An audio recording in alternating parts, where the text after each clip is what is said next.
ఈరోజు CPM party మీ దగ్గరికి వచ్చింది. రాష్ట్ర ప్రభుత్వం స్మార్ట్ మీటర్లు పెట్టాలని చెప్పేసి ఇప్పటికే నిర్ణయం చేసింది. అదానీ గారికి కాంట్రాక్ట్ ఇచ్చింది. అదానీ మనుషులు వచ్చి మనందరికీ స్మార్ట్ మీటర్లు బిగిస్తా ఉన్నారు. ఎక్కడైతే స్మార్ట్ మీటర్లు మాకు వద్దు బిగించొద్దని చెప్తే ఆగిపోతా ఉన్నారు. ఆ రకంగా ఈరోజు మీకు అందరికీ రిక్వెస్ట్ చేస్తుంది ఏంటంటే స్మార్ట్ మీటర్లు బిగించొద్దు అని చెప్పేసి మీరు అందరూ చెప్పాలని చెప్పేసి విజ్ఞప్తి చేస్తున్నాం. మొదటగా ఎందుకు బిగించొద్దు? మనకి స్మార్ట్ మీటర్లు పెడితే మనకు ఇప్పుడు వస్తున్న బిల్లు కాస్త 3 రెట్ల నుంచి 10 రెట్లు పెరుగుతాయట. ఎందుకు పెరుగుతాయి? వాళ్ళు ఉదయం 6 గంటల నుంచి 9 గంటల వరకు ఒక రేటు, సాయంత్రం 6 గంటల నుంచి 9 గంటల వరకు ఒక రేటు, మిగతా టైంలో ఒక రేటు. ఆ రకంగా పెట్టి దాంట్లో మన సెల్లకి ఎలాగైతే చిప్ ఇస్తారో చిప్ దాంట్లో పెట్టి ఆ చిప్ని రీఛార్జ్ చేసుకోవాలి. ఎప్పటికప్పుడు ముందుగా రీఛార్జ్ చేసుకుంటే మన కరెంట్ వస్తుంది, లేకపోతే ఆగిపోద్ది. దాని కంట్రోల్ అంతా అదాని కంప్యూటర్లో ఉంటుంది. ఆ రకంగా ఈరోజు స్మార్ట్ మీటర్లు వల్ల ఇప్పటికే ఆల్రెడీ మన పక్కనే ఉండే సినముసిరివాడ పిండి మిల్లు మధ్యకాలంలో అడిగితే అంత ముందు వాళ్ళకి స్మార్ట్ మీటర్ పెట్టక ముందు 2300 వచ్చేది బిల్లు అంట. స్మార్ట్ మీటర్ పెట్టిన తర్వాత వాళ్ళకి 12700 వస్తుందట. అంటే స్మార్ట్ మీటర్ పెట్టిన తర్వాత ఎంతగా బిల్లు పెరుగుతుంది. ఇప్పటికే కమర్షియల్ పెట్టారు.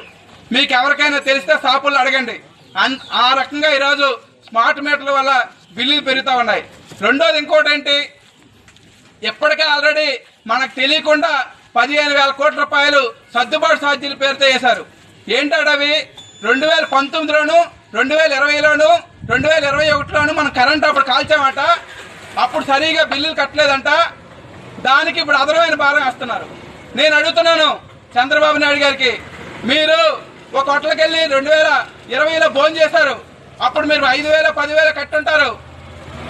మరి ఇప్పుడు ఆయన ఆ బిల్లు సరిపోదు అదనంగా కట్టండి అంటే మీరు ఏం కడతారా?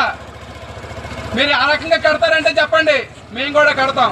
కానీ ఎప్పుడో అయిపోయిన సర్దుబాటు కరెంటు బిల్లుకి 2020లో కట్టిన కరెంటు బిల్లుకి ఈరోజు మా మీద 15,000 కోట్లు వేయడం చాలా దుర్మార్గమైంది. ఇది ఒకటే కాదు, రెండోది స్లాబ్లు మార్చారు ఇష్టారాజ్యంగా. ఒకప్పుడు లాస్ట్ ఇయర్ చూసేటప్పుడు 3 నెలల క్రితం 0 నుంచి 75 యూనిట్ల వరకు ఒక స్లాబ్ ₹1.40. ఆ తర్వాత 71 యూనిట్ల నుంచి 150 వరకు దగ్గర ₹1.90. ఆ తర్వాత దాటితే ₹2.50. ఆ తర్వాత ₹3 ఉండేది. ఇది స్లాబ్. ఇప్పుడు ఏం చేశారు? 1 నుంచి 30 యూనిట్ల వరకు ఒక స్లాబు, 31 నుంచి 70 ఒక స్లాబు, 71 నుంచి 100 ఒక స్లాబు. ఈ రకంగా స్లాబులు మార్చడం వల్ల ఈరోజు కరెంటు బిల్లు 50% పెరిగాయి. ఇంతకుముందు ఎవరికైనా 300 వస్తే ఇప్పుడు 450 వస్తుంది. ఎవరికైనా 600 వస్తే ఇప్పుడు 900 వస్తుంది. ఆ రకంగా ఈరోజు కరెంట్ ఛార్జీలు ఇప్పటికే పెంచారు. ఇంక ఇవి సరిపోదని చెప్పేసి స్మార్ట్ మీటర్లు పెట్టబోతా ఉన్నారు. అందుకే స్మార్ట్ మీటర్లు వద్దని చెప్పేసి యావత్ ప్రజానీకం వ్యతిరేకిస్తున్నారు. ఇంతకుముందు చెత్త పన్నుని ఆ రకంగా వ్యతిరేకించాం, ఈరోజు దాని రద్దు అయింది. ఆ రకంగా ప్రజలందరూ కూడా ఈరోజు స్మార్ట్ మీటర్ని వ్యతిరేకించాలని చెప్పేసి కోరుతున్నాం. ఇప్పటికే మనం చెప్పారు, ఇంత ముందు కరెంటు తీగ కట్టుకుంటే సాకు కొట్టేది, ఇప్పుడు కరెంటు బిల్లు పట్టుకుంటే సాకు కొట్టే పరిస్థితి వస్తుంది. స్మార్ట్ మీటర్ పడితే ఇంకా పెద్ద సాకు కొడుతుంది.